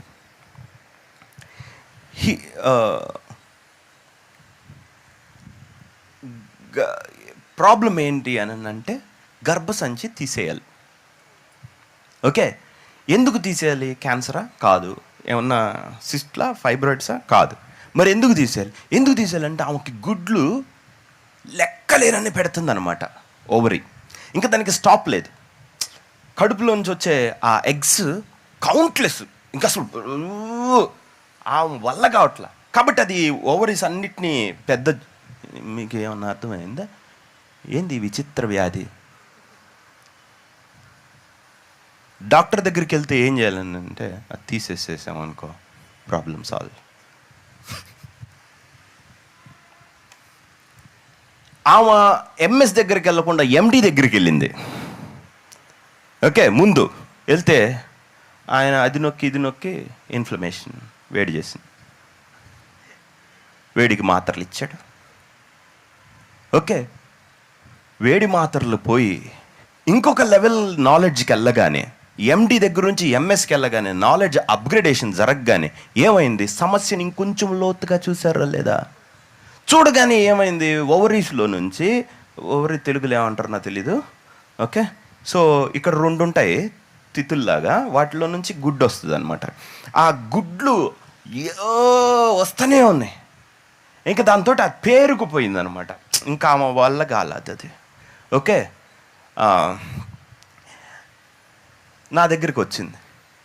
రేపో ఎల్లుండో ఆపరేషన్ అనింది, ఇక్కడ చేయరంట, అది గుంటూరులో చేస్తారంట అనింది. సరే అని పట్టుకోగానే లోపల మనోడు ఉన్నాడు, దరిద్రుడు, బుస్గాడు. అరే ఆ స్నేక్ గుడ్లు వదులుతూనే ఉంది కంటిన్యూస్లీ. ఇదేంది, వీడేంది ఏడున్నాడు, రారా బయటికి నువ్వు అన్న. వస్తున్నా, మాది కదా ఈ ఇల్లు అన్నాడు. మొహం పగిలిద్దని చెప్పాను. సరే వచ్చేస్తున్నా. హీ కేమ్ అవుట్, వచ్చాడు బయటికి. ఓకే, వదలలేదు. ఓకే, ఇప్పుడు ఇక్కడ ఉందో లేదో తెలీదు. ఓకే, శోభ తీసుకొని వచ్చింది. సో ఆ స్నేక్ కేమ్ అవుట్. ఓకేనా, ఈ ఓవరీలో ఉన్నది ఒక ఓవరీలోనే ఉంది, ఒక్క దీనిలోనే ఉంది, రెండో దానిలో లేదు. కానీ మరి అది డెవిల్ కదా, ఏడుంటే ఏడు కూడా వచ్చింది. క్యాన్సర్ ఇక్కడుంటే ఇక్కడికి ఎందుకు వెళ్తుంది, సీడింగ్ ఎందుకు జరుగుతుంది? So things are spiritual. అయితే ప్రేయర్ చేయగానే అది వచ్చేసింది. మా విజయ డయాగ్నోస్టిక్స్కి వెళ్ళి ఆ పాము పోయిందో లేదు చూడంటామా? విశ్వాసంలో అది వెళ్ళిపోయింది కదా, చూసావు కదా. సో ఎండి పోయి ఎంఎస్ పోయి god spirit is necessary. Holy స్పిరిట్కి ఏమైందంటే స్కాన్ చేసింది, ఉన్నావురా నువ్వు. పోతే ఇప్పుడు ఇక్కడ ప్రాబ్లం ఒకటి ఉంది, వాడు బావాలంటే ఇలాంటివి వెళ్ళిపోవట ప్రార్థన ఉపవాసం వల్ల మరి నీకు ఇంకోటి తెలుసుండి ఉండాలి. మీకు అర్థమవుతుంది అనుకుంటా. ఓకే, నీకు అది నువ్వు చూడటం ముఖ్యం కాదు. మీకు స్పిరిట్ ఉన్నాడని, సాతాను పని చేస్తున్నాడని, కర్స్ ఉందని మీకు తెలియటం గొప్ప విషయం కాదు. ఇంకోళ్ళు బోధిస్తే కూడా ఆ నాలెడ్జ్ మీకు ఉంటుంది. మరి వాటిని సాల్వ్ చేసేది ఎలా? It is important. Okay, key is prayer, nothing else. ఇంకోటి కాదు, మీరు ఒకటి తెలుసుకొని ప్రార్థన చేయటం వలన పనులు జరుగుతాయి. నాకు తెలుసు అది పోయిద్దని, కాబట్టి చేసినందువలన జరిగింది. నాకు అది తెలియదు అనుకుందాం, జరగదు.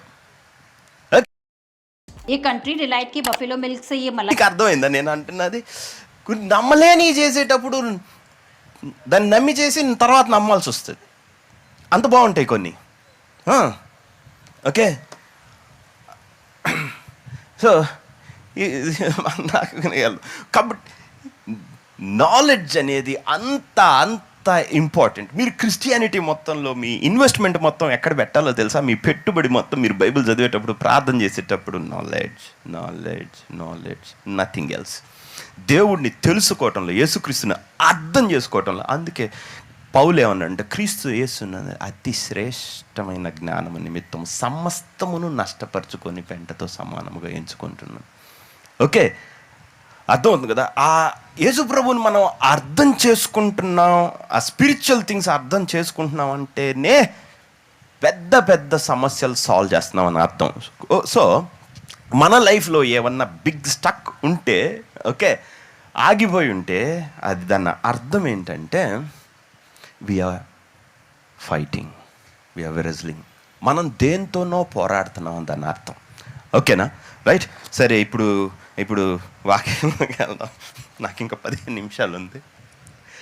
సరే, ఇక్కడ నరుల కుమార్తెలు, దేవుని కుమారులు నరుల కుమార్తెలను వివాహము చేసుకున్నప్పుడు వారికి శూరులు పుట్టారంట.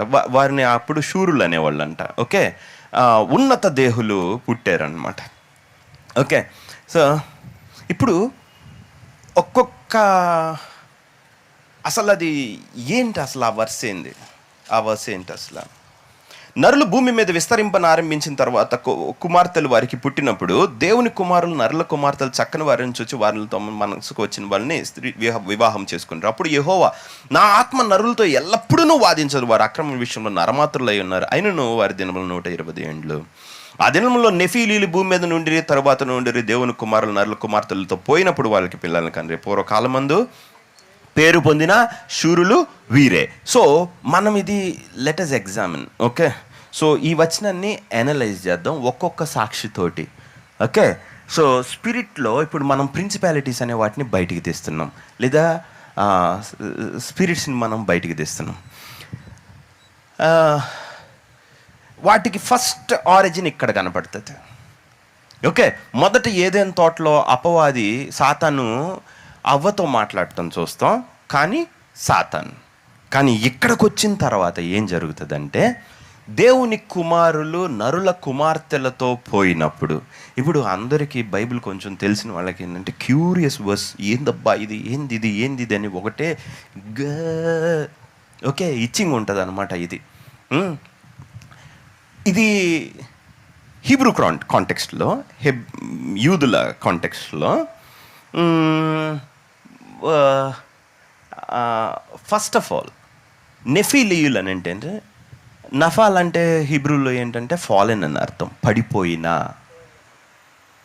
ఓకే నెఫీలీం అంటే అర్థము అప్పుడు పడిపోయిన చీఫ్స్ అన్నమాట. ఓకే, అంటే వాళ్ళ ఇంటర్ప్రిటేషన్లో ఇప్పుడు మోషేని దేవుడు అన్నాడు, నిన్ను అహరోనికి దేవునిగా నియమించితిని. అప్పుడు దేవుడు అనొచ్చా ఆ మోషేని? అనకూడదు కదా, మనిషే కదా, కానీ దేవుని లెవెల్ అని దేవుడు చెప్పాడు. అలాంటి వర్సే ఇది. సో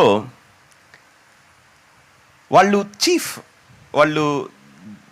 న్యాయాధిపతుల టైప్లో, ఈవెన్ న్యాయాధిపతులను కూడా ఏమన్నాడంటే సేమ్ పదంతో పిలిచాడు. ఓకే, కాబట్టి వాళ్ళు దేవుని కుమారులు అన్నప్పుడు హేబేలు సేతు సంతానం చీఫ్స్ అన్నమాట. అంటే గొప్ప వాళ్ళు పడిపోయారు సిన్లో. వాళ్ళు ఏం చేశారంటే పోయి షేతు సంబంధమైన సంతానం కయీను పిల్లల్ని చేసుకున్నప్పుడు, ఓకే అనేది, సో వాళ్ళ ప్రధానత్వంని పోగొట్టుకొని కయీను సంతానాన్ని పెళ్లి చేసుకొని బ్యాడ్ పాపులేషన్ వచ్చిందనమాట, చెడ్డోళ్ళు వచ్చారనేది Jewish interpretation. Okay, so is it true? అది నిజమేనా? ఓల్డ్ టెస్టమెంట్లో ఉంటే ఇట్ ఈజ్ ట్రూ. పాత నిబంధన వరకు అయితే అది నిజమే. ఎందుకు అని అంటే సాతాన్ అనేవాడు పాత నిబంధనలో there is no explanation. Satan అనే వ్యక్తి యూదులకి నార్మల్ పర్సన్, దేవుని దూతలలో ఒక దూత, ఒక పనికి నియమింపబడినవాడు. తన పని ఏంటంటే శోధించటం. ఓకే, దేవుడు టాస్క్ ఇస్తాడు, తను పోయి శోధిస్తాడు. They are okay with that. Okay, so వాళ్ళ ఫిలాసఫీలో సాతానికి కూడా కుర్చీ ఉంటుంది, శుభ్రంగా వాడు కూడా కూర్చొని ఉంటాడు దేవుడితో పాటు. ఓకే, అందరి దూతలతో అతను కూడా అలా అనమాట, చీఫ్. ఓకే, ఇప్పుడు ప్రధాన దూత అన్నాం, ఆర్చియాన్ అంటారు. ఓకే, ప్రధాన, ప్రైమరీ. సో వీళ్ళు కూడా దేవుని అనేది ఉన్నతమైనది అని అర్థం. ఓకే, సో అది వాళ్ళ ఇంటర్ప్రిటేషన్. అయితే యేసుక్రీస్తు టైంకి రాగానే ఎందుకని యూదులు ఇలా తయారయ్యారు అనేది మనకి తెలీదు. సాతాను అనే దాన్ని వాళ్ళు కంప్లీట్గా ఇగ్నోర్ చేస్తారు. కానీ ఎప్పుడైతే యేసుక్రీస్తు వచ్చాడో, ఓకే, అక్కడున్న సమాజం యేసుక్రీస్తు టైమ్స్లో వేరేగా ఉంది. యేసుప్రభు వాళ్ళతో మాట్లాడేటప్పుడు వేరేగా ఉంది. కానీ అంటే అప్పుడు ఉన్న యూదులు అప్పుడు అంత రాసి లేదు. అఫ్కోర్స్ ఉన్నాయి, కొన్ని తల్ముడ్స్ ఉన్నాయి. కానీ అప్పటి క్రౌడ్ తోటి కొత్త నిబంధనలో ఉన్న భక్తులు మాట్లాడుతున్నారు. పేతురు, యాకోబు, యూదా ఇలాంటి వాళ్ళు మాట్లాడుతున్నప్పుడు వాళ్ళందరికీ ఆ వరుసలు తెలుసున్నాయి, ఆ వచనాలు తెలుసున్నాయి. ఇది ఎక్కడ ట్విస్ట్ అంటే యూదుల మధ్యలో ఎక్కడో చొప్పించి ఏదో చేశారనమాట. ఈ వాక్యము జస్ట్ కయీను సంతానాన్ని షేతు సంతానం పోయి పెళ్లి చేసుకోవటం వలన దేవుడు, నా ఆత్మ నరులతో ఎల్లప్పుడూ వాదించదు, వారు తమ అక్రమం విషయంలో నరమాత్రులై ఉన్నారు, వాళ్ళు 120 ఏళ్ళే బతుకుతారు, వీళ్ళ వలన భూమి మీద అంత అక్రమం జరుగుతుంది, కాబట్టి వీళ్ళని నేను నాశనం చేస్తాను అనుకున్నానంట. No. Okay, according to New Testament. Okay, ఇప్పుడు కొత్త నిబంధనకి వెళ్ళే ముందు మధ్యలో ఇంకో దానికి వెళ్దాం. Okay, the book of Enoch. Okay, దీని మధ్యలో, దీనికన్నా ముందు హానోకుకు దేవుడు చూపించినవి ఉన్నాయి. ఓకే, ఆదాము మొదలుకొని 7వ వాడైన హానోకు కూడా ఇలాగూ ప్రవచించును, ప్రభు తన వేవేల పరిశుద్ధుల పరివారంతో వస్తాడని. అది ఫస్ట్ ఈనాక్, హానోకు మొదటి గ్రంథము 9వ వచనం. ఓకే, సో హానోకు మొదటి గ్రంథము 1వ అధ్యాయం 9వ వచనము, తర్వాతకి వెళ్తే 6వ అధ్యాయంలో ఈ స్టోరీ. ఆ హానోకు గ్రంథంలో 6వ అధ్యాయం ఇది. తర్వాత 10వ అధ్యాయంలో వాళ్ళని దేవుడు ఏం చేశాడు అనేది. ఓకే, ఇంకొక బుక్ ఉంటుంది, అది బుక్ ఆఫ్ జూబ్లీస్ అంటారు. ఓకే, భూమి పుట్టినది మొదలుకొని 49 ఏళ్ళు, అంటే 50 సునాద సంవత్సరాలు లెక్కేసుకుంటా పోతే అదొక పుస్తకం ఉంది. ఆ పుస్తకంలో ఏమవుతుందంటే దేవదూతలు వచ్చి ఎరదు కాలంలో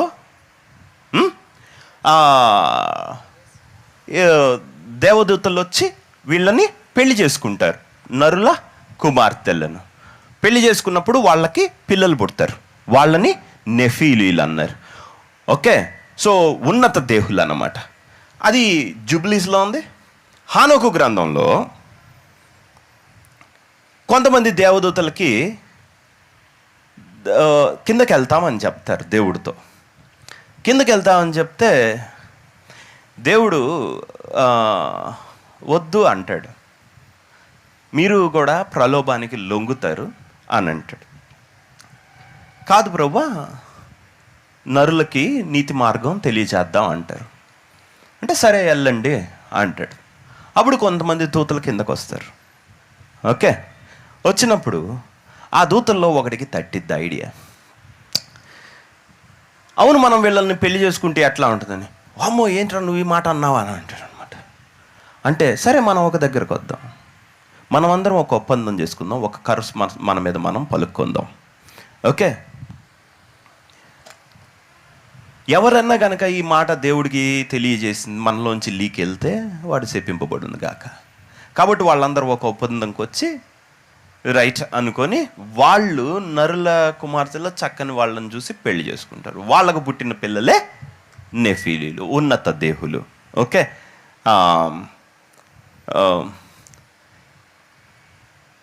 అని ఎవరు చెప్పారు? హానోకు గ్రంథం, జూబ్లీస్, ఈ పుస్తకాలు చెప్తున్నాయి. అయ్యా ఉన్న బైబిల్లో ఉన్నాయా? తీసుకుంటా తీసుకో అయితే. సో అది 6వ అధ్యాయం. అయితే వాళ్ళు పాపం చేసినప్పుడు ఏం జరిగింది? 10వ అధ్యాయం. మిఖాయేలు గాబ్రియల్ దూత దేవుని వద్దకు వెళ్ళి, ప్రభు నువ్వు వాడికి పని అప్పగించి పంపించావు కదా, వాడు భూమి మీదకి వెళ్ళి చేసిన పని బాగలేదు. వాళ్ళ కిందకి వెళ్ళి అజజేలు ఏం నేర్పించాడంటే వాళ్ళందరికీ ఆస్ట్రాలజీ నేర్పించాడు. ఓకే, ఒక్కొక్క దూత ఓకే వాళ్ళకి ఆకాశ నక్షత్రాల ఇది చూపించింది. ఇంకొక దూత సన్నుని ఎలా వర్కౌట్ చేయాలో, ఇంకొక దూత మూనుని ఎలా తీసుకోవాలో చూపించింది, వాటి సైన్స్. ఇంకొక దూత ఆస్ట్రాలజీ నేర్పించింది. ఒక దూత ఏం చేసిందని అంటే వాళ్ళకు ముక్కు కమ్మీళ్ళు, ఈ ఐలిడ్స్కి కూడా కమ్మీలు, ఓకే కడియాలు అండ్ సో ఆన్, ఆ అలంకరణ మొత్తం, ఆర్నమెంట్స్ మొత్తం నేర్పించింది అనమాట. ఇట్లా కత్తి పట్టుకోవటం నేర్పించినాయి, పొడవటం, సో ఆన్. సో ఇప్పుడు గాబ్రియల్ మిఖాయేల్ ఇద్దరు దేవుడి దగ్గరికి వెళ్ళి పరలోకంలో మన వరకు ఉంచుకున్న జ్ఞానాన్ని మొత్తం వీళ్ళ కింద వాళ్ళకి ఎక్స్ప్లెయిన్ చేస్తున్నారని చెప్పి వాళ్ళని బంధించి, ఎందుకనంటే వాళ్ళ పిల్లల ద్వారా భూమి మీద అక్రమము విస్తరించింది, భూమి తట్టుకోలేకపోతుంది, ఎంతోమంది చచ్చిపోతున్నారు, ఒక్కసారి వాళ్ళని చూడమన్నాడు. ఓకే, భూమి మీద మొర ఎక్కువైపోయింది, దేవుని సన్నిధి చేరింది. అప్పుడు దేవుడు ఏం చేశాడనంటే,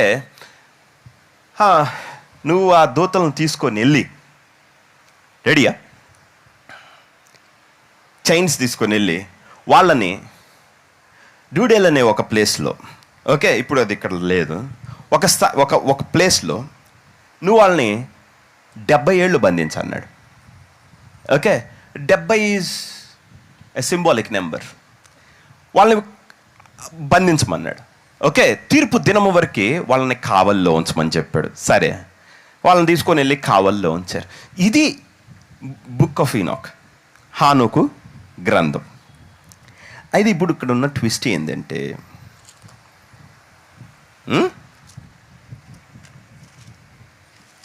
నమ్మొచ్చా ఏంటి ఇదంతా? గజిబిజి గందరగోళం కాకపోతే. ఓకే, సో నా ఇప్పుడు వాళ్ళు పెళ్లి చేసుకున్నారంట. అయితే ద బ్యాప్టిస్ట్ ఆర్గ్యుమెంట్ ఈజ్ పరలోకమందుల దేవదూతలు పెళ్ళికి ఇయ్యబడరు. మత్తయి సువార్త 22 అధ్యాయం. అది కాబట్టి కొట్టివేయబడింది. అప్పుడు ఓకే, ద స్కాలరీ థింగ్ ఏంటంటే వాళ్ళు పరలోకం ఉంటే పెళ్లి చేసుకోరు, పునరుత్థానం అందు పెళ్లి చేసుకోరు. వాళ్ళు వచ్చింది ఫ్లెష్లో. అర్థమైందా? కాబట్టి ఫ్లెష్లో వచ్చాక పెళ్లి చేసుకోకుండా ఏం చేస్తారు? పరలోకంలో కాదు కదా జరిగింది. Then the argument ruled out. Okay, కొట్టివేయబడింది. కాబట్టి ఇప్పుడు ఏం చేద్దాం? So is it true? ఇప్పుడు మనం 2 పేతురు 2 అధ్యాయంకి వెళ్దాం.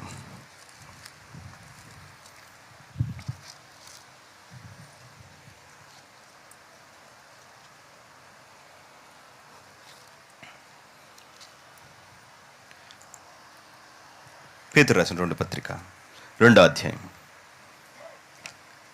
వారు అధిక లోబులై కల్పనా వాక్యములు చెప్పుచు లాభం సంపాదించుకో. 4, దేవదూతలు పాపము చేసినప్పుడు దేవుడు వారిని విడిచిపెట్టక పాతాళములో కటిక చీకటి గల బిలములలోకి తోసి తీర్పుకు కావల్లో ఉంచబట్టుకు వారిని అప్పగించును.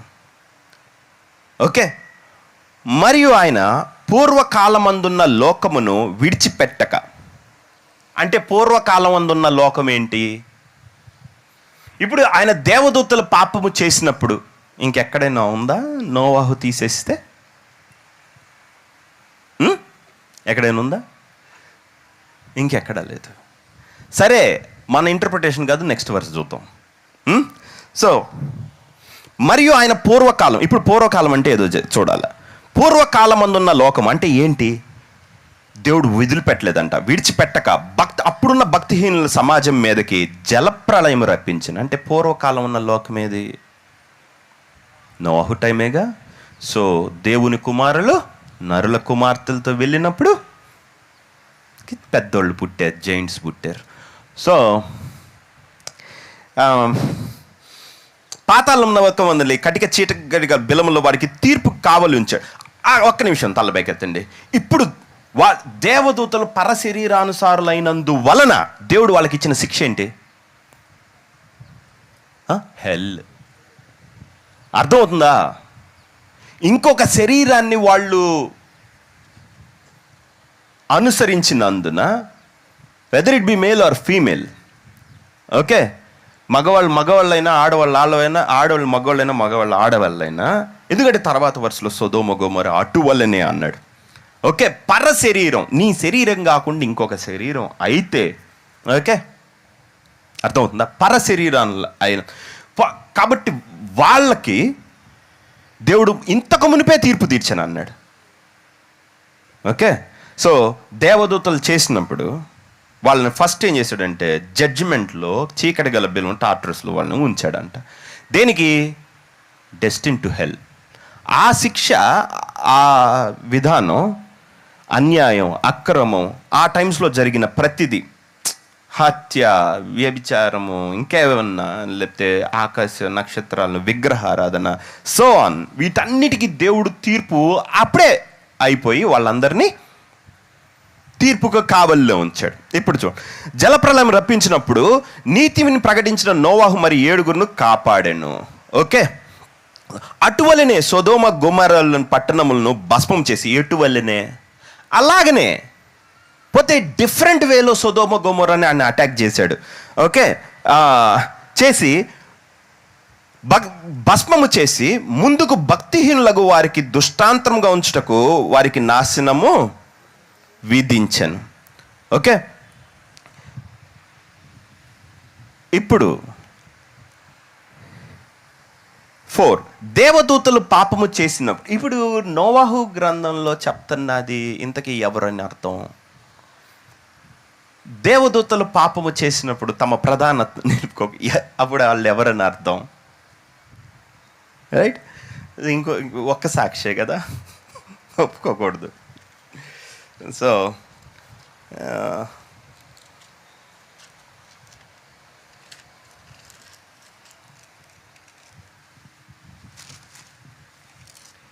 మొదటి పేతురు 3వ అధ్యాయం.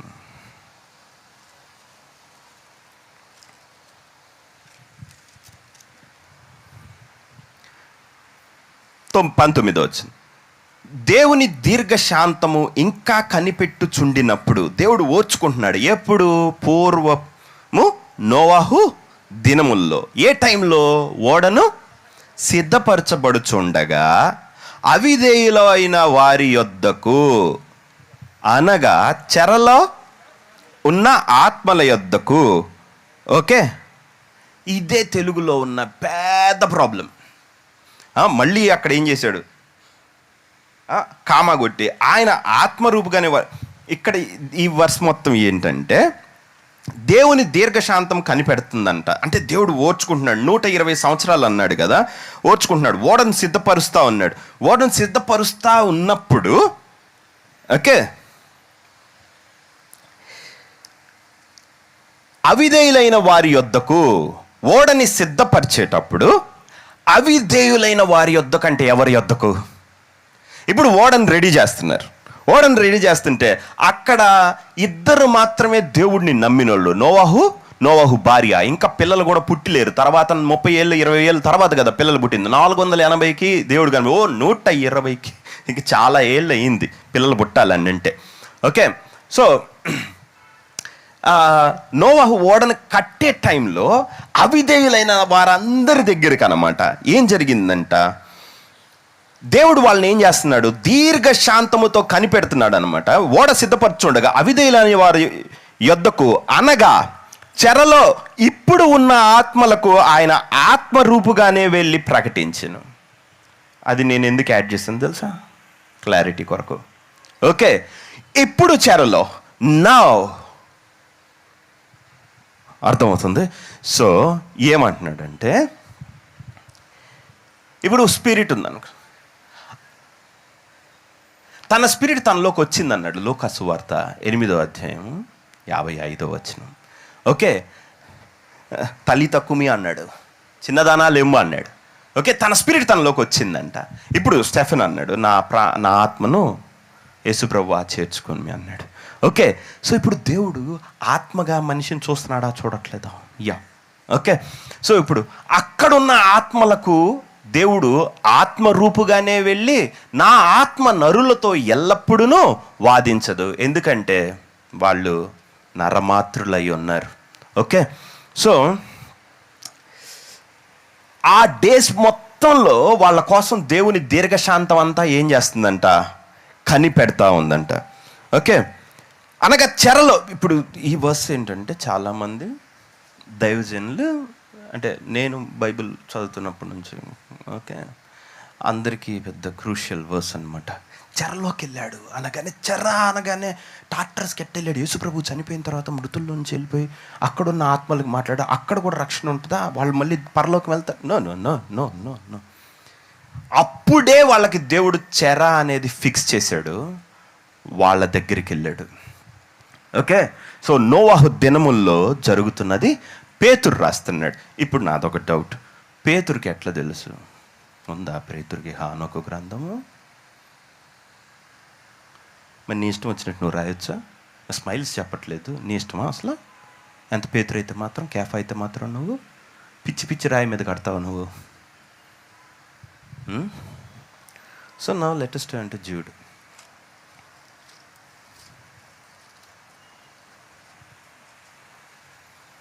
తీసారా? 6. మరియు తమ ప్రధానత్వమును నిలుపు కనుక తమ నివాస స్థలములను విడిచిన దేవదూతలను. ఓకే, ఏమన్నాడు ఇక్కడ? తమ ప్రధానత్వమును, మళ్ళీ చెప్తానమ్మా, తమ తమ తమ they are already principalities.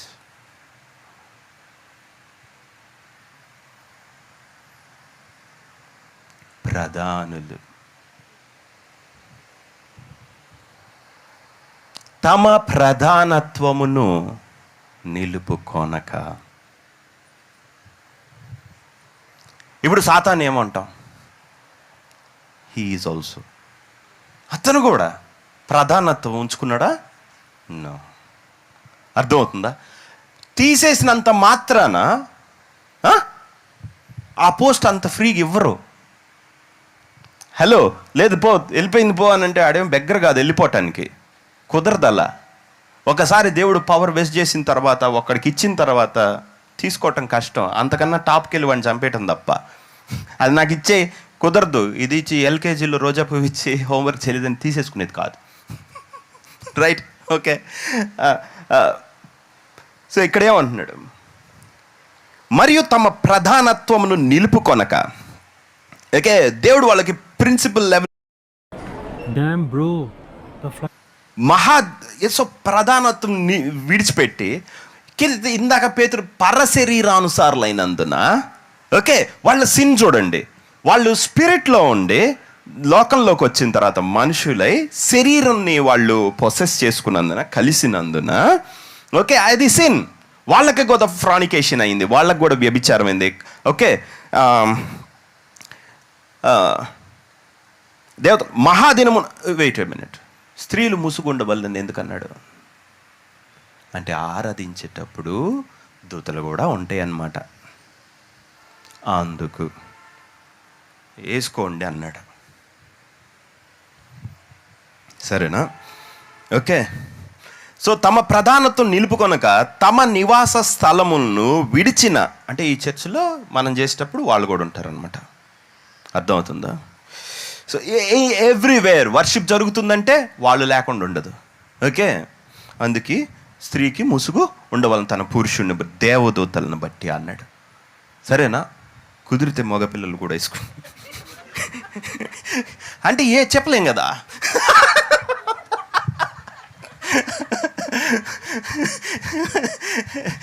మీకు అర్థమైందా నేను అనింది? దిక్కుమాలిన జోక్. అంటే ఈ మధ్య అంత గేసుగా అయిపోయింది కదా సమాజం, అమెరికా టైప్లో. ఏంటో ఇప్పుడు పౌలు ఉంటే మగవాళ్ళు కూడా వేసుకోండి అనేవాడు. ఓకే, సో నో ఓకే, ప్రధానత్వం నిలుపుకొని కదా దేవదూతలు మహాదినమును జరుగు తీర్పు వరకు కటిక చీకటిలో నిత్య పాశములతో వారిని బంధించి భద్రము చేసిన. ఆ ప్రకారమే, ఏ ప్రకారం చెప్పు? ఆ ప్రకారమే, ఏ ప్రకారమో చెప్పాలి. యూసీ వాళ్ళు ఏంజల్స్ ఎలా తప్పు చేస్తాడో ఇప్పుడు చూపిస్తాడు. ఆ ప్రకారముగానే సొదొమ గొమొరాలను వారి చుట్టుపట్ల ఉన్న పట్టణములను వీరి వలనే, మళ్ళీ వీళ్ళెవరు ప్రధానత్వం నిలుపుకోకుండా ఎలా కింద పడ్డారో అలాగనే మనుషులు కూడా సొదొమ గొమొరాలో వాళ్ళు కూడా తమ ప్రధానత్వం బాడీని వదిలి పరశరీరానుసారులయ్యారు.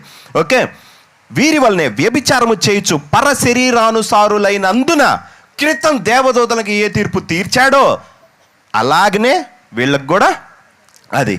సో శరీరానుసారులైనందున నిత్యాగ్ని దండన అనుభవించుచు దృష్టాంతముగా ఉంచబడింది. అటువలనే వీరును కలలు కనుచు శరీరం అపవిత్రపరచుకు ప్రభుత్వం నిరాకరించు మహోన్నతులను దూషించుచూ ఉన్నారు. ఇప్పుడు మనం ఇంకో దాని దగ్గరికి వెళ్తాం. వర్స్ 14.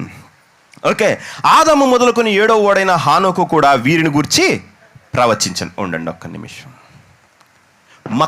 మక్కి కామా కూడా పోదు. ఓకే ఓకే, మొదటి హానోకు గ్రంథం 1వ అధ్యాయము 9వ వచనము. మీలో గూగుల్ ఉంటే కొట్టుకొని 1:9 డిట్టో కామాతో సహా పోకుండా ఎత్తి రాశాడు అంతే. ఓకే, ఇప్పుడు నా క్వశ్చన్ ఏంటంటే, యేసుక్రీస్తు పాపం తమ్ముడు ఎందుకని అక్కడున్న హానోకు గ్రంథాన్ని కోట్ చేస్తున్నాడు, ఇక్కడ అపవిత్రపరుస్తున్నాడు అనవసరంగా గాస్పెల్ని? బికాజ్ అది హానోకు చెప్పిన ప్రవచనంగా ఇతను తీసుకున్నాడు. అది దేవుడు వాయిస్గా, దేవుడి ఇన్స్పిరేషన్గా. That is Holy spirit.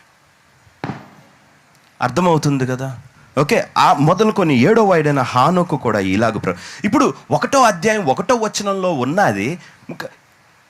2వ అధ్యాయం 3వ అధ్యాయం ఏమైనా కిలోలు ఉంటాయా? 4 లైన్లే. 1వ అధ్యాయం తర్వాత 1 2 3 4 లైన్స్. 4 లైన్స్ తర్వాత మళ్ళీ will go to 6th chapter. 6th chapter ఎంత బిట్ ఉంటుంది. ఓకే, 6th అయిపోయిన తర్వాత మళ్ళీ 10th చాప్టర్ ఎంత ఉంటుంది. ఓకే, సో ఇప్పుడు నువ్వు ఆ పుస్తకంలో నుంచి ఒక్కొక్క దగ్గర నుంచి కోట్ చేస్తున్నప్పుడు నీకు ఆ మాత్రం తెలియదా అది అదేదని? సో వీళ్ళకి ఈ ఇన్ఫర్మేషన్ ఎక్కడ దొరికినట్టు? దేవదూతలు తమ ప్రధానత్వం నిలుపుకొనక పరశరీరానుసారులైనందున. ఎలా తెలిసింది నీకు? అర్థమవుతుంది కదా? దాన్ని బట్టి మనం ఏం అర్థం చేసుకోవచ్చు అని అంటే, మక్కి తీసుకొచ్చి ప్రింట్ కొట్టినప్పుడు పేతురు కానీ యూదా కానీ ఆ సోర్సుల్ని, ఆ వచనాలని మాత్రం దేవుడు అని మనకు చూపిస్తున్నారని దాని అర్థం. పుస్తకం అంతా మనం నమ్మలేం. ఐ డోంట్ నో, దాన్ని పరీక్షించే అంత ఆత్మ నాది కాదు. ఓకే, అంతవరకు మాత్రం గాడ్. అర్థమవుతుంది కదా? అర్థమైంది కదా? సో ఇదంతా నేను ఎందుకు చెప్పాను మీకు? సో ఇప్పుడు చూడండి, వీళ్ళందరిని దేవుడు తీసుకొని వెళ్ళి ఎక్కడ బంధించాడంట? కటిక చీకటి గల బిలములలో నిత్య పాశముతో వాళ్ళని బంధించాడు. సరే, ఇక్కడ తాపేద్దాము. ప్రిన్సిపాలిటీస్ తమ ప్రధానత్వమును నిలుపుకొనక. అరే ఒక్క నిమిషం ఉండు, వాడొచ్చి దేవదూత కదా, ఒక అమ్మాయిని ఎట్లా రోజా పువ్వు ఇచ్చాడు ఒక అమ్మాయికి?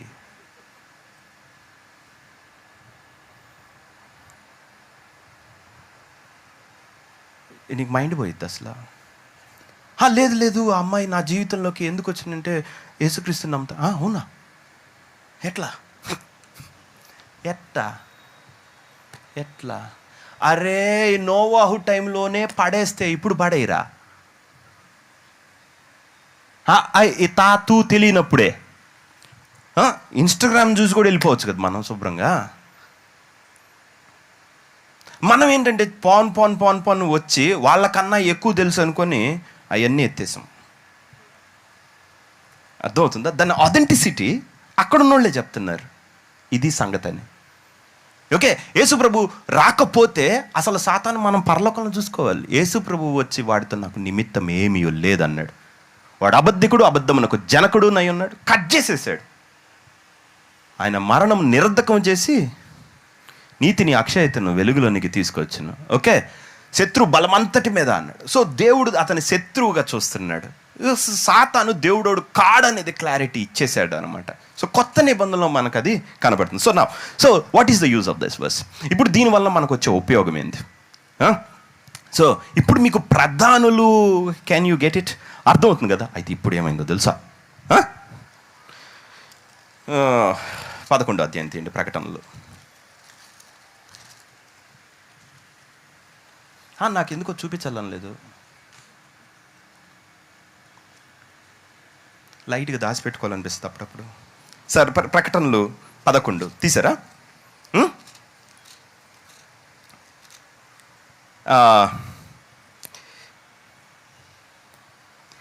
verse 7 చూడండి. 11 verse 7 పెద్దగా చదవండి. ఏముంది? వెయిట్. వారు సాక్ష్యము, ఎవరు? ఇద్దరు సాక్షులు సాక్ష్యం చెప్పుట ముగించగానే, వెయిట్, పాతాళములో నుండి, ఇన్ అవర్ బైబిల్స్, ఓకే, అగాధములో నుండి వచ్చు క్రూర మృగము వారితో యుద్ధము చేసి జయించి చంపును. సరే, ఇప్పుడు నాదొక క్వశ్చన్. హలో, ఎవరు అది? చెప్పండి. యాంటీక్రైస్ట్ కదా? ఇది యాంటీక్రైస్ట్ కదా, ఆ క్రూర మృగం? మీరు వెళ్ళి నిదానంగా చదువుకోండి. నేను కావాలంటే సెకండ్ సర్వీస్లో ఐ ఓపెన్ ఇట్, టైం ఉంటుంది కాబట్టి నాకు. సో యాంటీక్రైస్ట్ ఏంటి? అంతటా నేను వెళ్ళి చూశాను 13వ అధ్యాయంలో. చూస్తే ఆ దూత పైనుంచి పడేయబడింది కదా, సాతాను హర్ల్ డౌన్, కింద పడిన తర్వాత అది కోపంతో ఎదురు చూస్తూ ఉందన్నమాట. ఎవడు దొరుకుతాడా అని చూస్తుంది. అప్పుడు సముద్రంలోంచి ఒక జీవి వచ్చిందనమాట బై. ఓకే, ఎవరది? యాంటీక్రైస్ట్. తనకి ఆ ఘట సర్పము బలమును, ప్రభుత్వమును, అధికారం అనుగ్రహించను. ఓకే, ఇప్పుడు చూడండి, ఒక మనిషి బయటకు వస్తున్నాడు. Antichrist is a person. 666 అన్నాడు, అది మనిషి.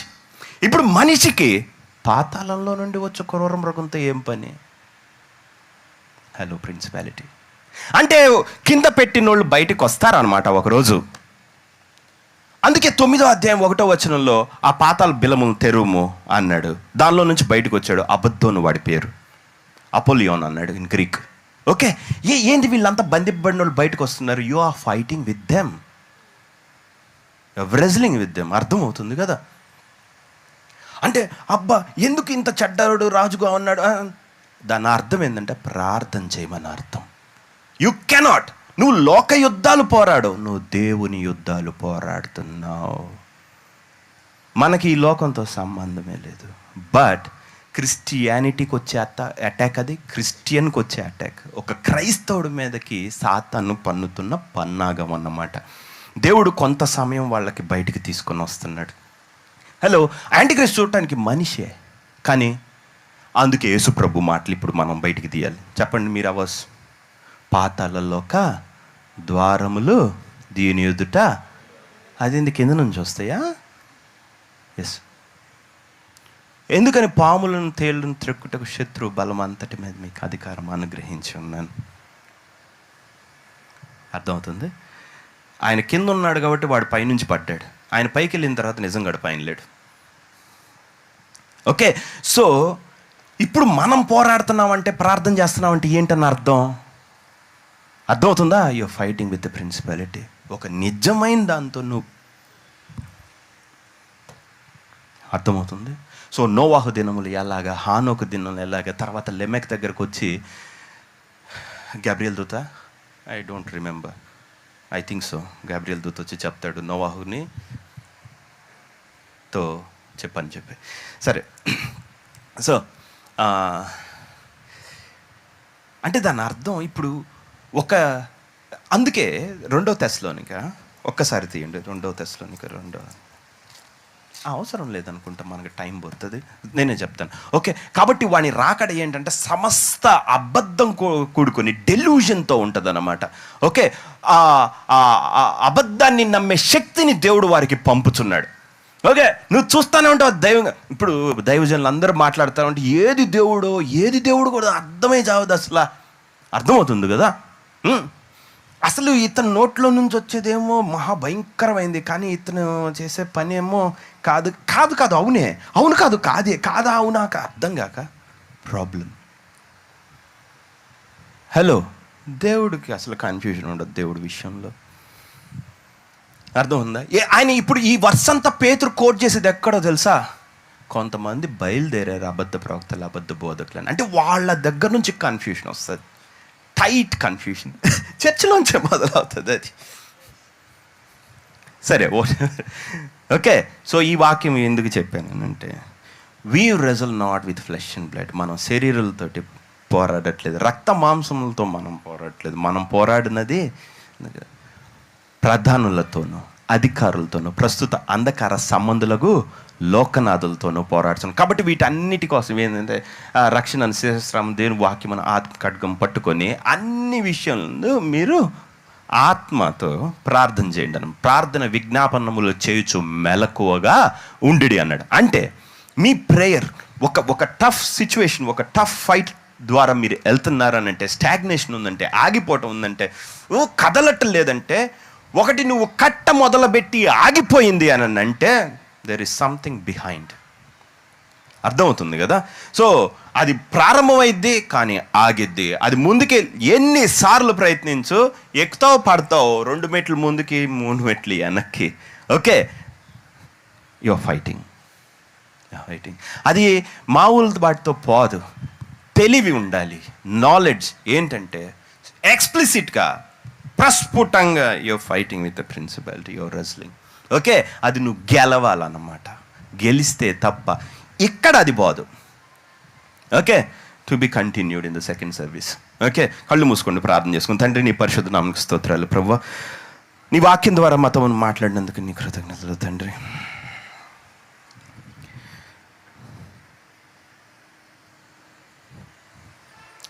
విజ్ఞాపన చేయు ఆత్మను నేను వారి మీద కుమ్మరించదున్నాను తండ్రి. మేము ఎలాగో ప్రార్థన చేయాలో మాకు తెలియదు, ఉచ్చరింప సఖ్యం, కానీ మూలుగుతో ఆత్మ తానే మా పక్షం విజ్ఞాపన చేయదు. సో హృదయంను పరిశోధించే దేవుడికి ఆత్మ యొక్క మనసును తెలియను. ఆ ఆత్మ మా చేత